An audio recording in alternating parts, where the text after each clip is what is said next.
তোমরা হয়তো থাম্বনেল দেখে বুঝে গেছো আজ আমি তোমাদের কি পড়াতে চলেছি। হ্যাঁ, রিসার্চ প্রপোজাল।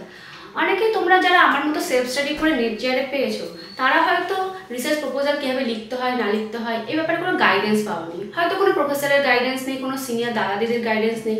তো তোমরা হয়তো এই প্রবলেমটা ফেস করছো যেটা আমি ফেস করেছি। তো তোমরা সেই জন্য যাতে প্রবলেমটা ফেস না করো আমি তোমাদেরকে দেখাচ্ছি কীভাবে রিসার্চ প্রপোজাল লিখতে হয়, মানে how to right research proposal.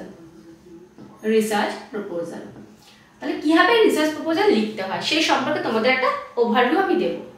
First of all এমন একটা টপিক তোমাদেরকে চুজ করতে হবে যার প্রতি তোমাদের ইন্টারেস্ট আছে। কোনো কিছুর প্রতি যদি ইন্টারেস্ট না থাকে তোমরা কিন্তু এটা কিন্তু নিয়ে যেতে পারবে না, কারণ 5টা বছর ম্যাক্স টু ম্যাক্স 5 বছর তোমাদেরকে টানতে হবে। তো এবার যদি 5 বছর টানো যদি ইন্টারেস্টে না থাকে তাহলে কি করে টানবে? তার জন্য একটা কি টপিকটা দরকার যেটা তোমার ইন্টারেস্ট আছে। ধরো আমি তোমাকে একটা বললাম ফার্স্ট তোমাকে কি করতে হবে, টাইটেল, মানে রিসার্চ প্রপোজালের ফার্স্ট স্টেপ হচ্ছে আমাদের টাইটেল।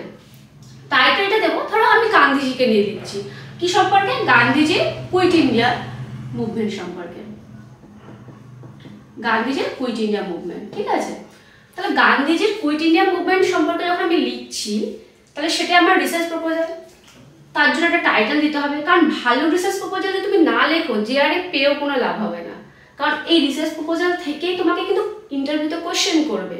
আর ওরা এটা এই যে প্রেজেন্টেশনটা এটা কিন্তু ওরা যদি খুব একটা ভালো না হলে তা তোমাকে কিন্তু কেউ পিএইচডিতে নেবে না, কারণ এটা হচ্ছে তোমার একটা সিঁড়ি যে তোমাকে পিএইচডিতে অ্যাডমিশন করিয়ে দেবে। তাহলে একটা গুড রিসার্চ প্রপোজাল আমাকে পিএইচডিতে সাহায্য করবে। তার জন্য কি দরকার, ফার্স্ট অফ অল তোমাকে টাইটেল বললাম গান্ধীজি কুইট ইন্ডিয়া মুভমেন্ট সম্পর্কে আমি এটা লিখছি রিসার্চ প্রপোজাল। সেকেন্ড আমার হচ্ছে কি এখানে দিতে হবে ইন্ট্রোডাকশন। তাহলে ইন্ট্রোডাকশনটাতে কি হবে, গান্ধীজির কুইট ইন্ডিয়া মুভমেন্ট সম্পর্কে একটা মোটামুটি একটা ওভারভিউ তোমাকে এখানে দিতে হবে, মেইন পয়েন্টগুলো। ঠিক আছে, যেগুলো তোমার মনে হবে খুবই গুরুত্বপূর্ণ সেই পয়েন্টগুলোকে আমি এখানে তুলে ধরবো। মানে ইন্ট্রোতে আমি পুরো কি দেবো, মেইন পয়েন্টগুলো। এটা একটা হলো। থার্ড আসছে কি লিটারেচার রিভিউ। লিটারেচার রিভিউতে কি আসবে দেখো, তুমি তো গান্ধীজির এই কুইট ইন্ডিয়া মুভমেন্ট সম্পর্কে লিখছো, এটা তোমার প্রপোজাল।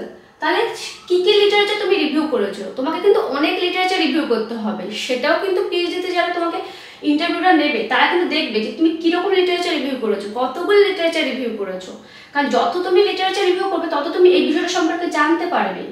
তাহলে কি হবে, এই যে বিষয়টা সম্পর্কে তুমি জানতে পারলে তুমি কেন এই টপিকটা চুজ করলে, যার জন্য তুমি এই লিটারেচার রিভিউটা করলে বলেই তোমাকে এখানে একটা কি আসবে, রিসার্চ গ্যাপ।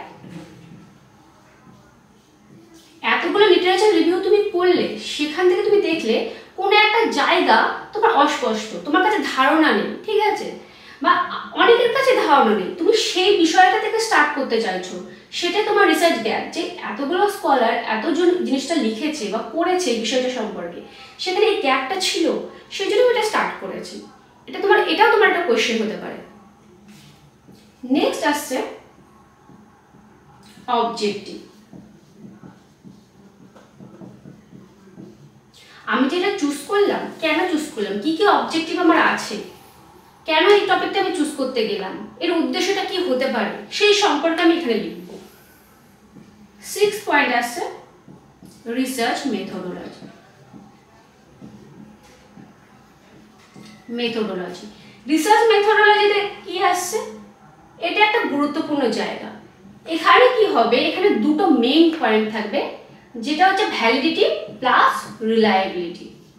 মানে তুমি যে জিনিসটা লিখলে বা পড়লে, জিনিসটা তুমি পড়ছো, এখানে মেথোডোলজি ইউজ করলে, সেইটা দেখে কিন্তু অনেকে তোমার এই প্রপোজালটা দেখে কিন্তু অনেকে আবার ট্রাই করবে যে এটা দেখে আমি ইন্সপায়ার হয়েছি, ঠিক আছে, এটা থেকে আমাকে সাহায্য করেছে লেখার জন্য। তাদের তো রিলাই করতে হবে, তার সোর্সগুলো কিন্তু আমাকে খুবই অথেন্টিক হতে হবে। আর ভ্যালিডিটি কতটা দূর আছে এটাও আমার অথেন্টিক হতে হবে। মানে এই দুটো খুবই মেইন, আমার ইম্পর্টেন্ট জায়গা হচ্ছে আমার রিসার্চ মেথোডোলজি। 7 নম্বর আসছে সিগনিফিকেন্স। সিগনিফিকেন্সে কি আছে, যে গান্ধীজির কন্ট্রিবিউশনটাই কি, মানে ওর মেইন কন্ট্রিবিউশন। অনেক কন্ট্রিবিউশন আছে আমরা জানি, কিন্তু এই কুইট ইন্ডিয়া মুভমেন্টের সময় তার মেইন কন্ট্রিবিউশনগুলো যা থেকে আমরা একটা ইন্সপিরেশন পেয়েছি সেই সম্পর্কে আমি এখানে সিগনিফিকেন্সটা তুলে ধরবো।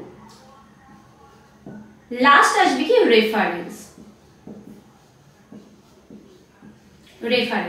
রেফারেন্সটা কিরকম? রেফারেন্স হচ্ছে তুমি যে এই যে লিটারেচারগুলো রিভিউ করেছো, তুমি এই যে বিষয়টা সম্পর্কে জেনেছো, কোথা থেকে জেনেছো, সোর্স কি তোমার। হয়তো তোমার উইকিপিডিয়া থেকে তুমি করতে পারো, কোনো স্কলার্সের লেখা থেকে করতে পারো, হয়তো তোমার লেখা থেকে অন্য কেউ একজন করবে, বা তুমি কোনো বই ফলো করেছো, সেই সম্পর্কে একটা ফরম্যাট থাকে, ইমেলে ফরম্যাট। সেই ফরম্যাটে আমাকে রেফারেন্স হিসেবে লিখতে হবে। যে আমি উইকিপিডিয়া থেকে করেছি, উইকিপিডিয়া সম্পর্কে লিখলাম, এখানে লিখলাম কোনো বুক, তাহলে প্রথমে একটা অথরের নাম দিতে হবে, তারপর বইটার নাম দিতে হবে। বা আমি অন্য কোনো স্কলার্স লেখা থেকে করেছি, সেই সম্পর্কে আমি লিখতে পারবো। তার মোটামুটি এই স্টেপটা আমাকে ফলো করতে হবে একটা রিসার্চ প্রপোজাল লেখার জন্য। একটা ভালো রিসার্চ প্রপোজাল লেখার জন্য এই কটা স্টেপ আমাকে ফলো করতে হবে। এই স্টেপগুলো ফলো করলে মোটামুটি তুমি একটা লেখা কমপ্লিট একটা লেখা তুমি দিতে পারবে, যেটা তোমাকে পিএইচডি অ্যাডমিশনের জন্য সাহায্য করবে। তো আশা করি তোমাদের এই ওভারভিউটা ভালো লাগলো, যে কিভাবে লিখতে হয় না। আমি একটা অল্প একটা জিনিস মানে টাইমের মধ্যে তোমাকে একটা গাইডেন্সটা দিয়ে দিলাম, যেটা আমি হয়তো পাইনি, যেটা আমার জন্য খুব একটা প্রবলেমেটিক ছিল, সে একটা গাইডেন্সটা তোমাদের দিয়ে দিলাম। তোমরা এটা থেকে মোটামুটি মনে হয় লিখে নিতে পারবে। তো যদি তোমাদের এরকম ভিডিও ভালো লেগে থাকে তাহলে লাইক আর সাবস্ক্রাইব করে দিও চ্যানেলটা। আর যদি তোমাদের জিনিসটা সত্যি ভালো লেগে থাকে কমেন্টও করো আর বলো, আমি হয়তো তোমাদেরকে পেপার ওয়ানের জন্য ক্লাস স্টার্ট করাতে পারি। যদি তোমাদের দেখি ভিউজ ভালো আসছে, তোমরা ফিডব্যাক হয়তো ভালো দিচ্ছ, তাহলে আমি পেপার ওয়ানের জন্য স্টার্ট করবো ক্লাস। ঠিক আছে, আজকে এই পর্যন্ত।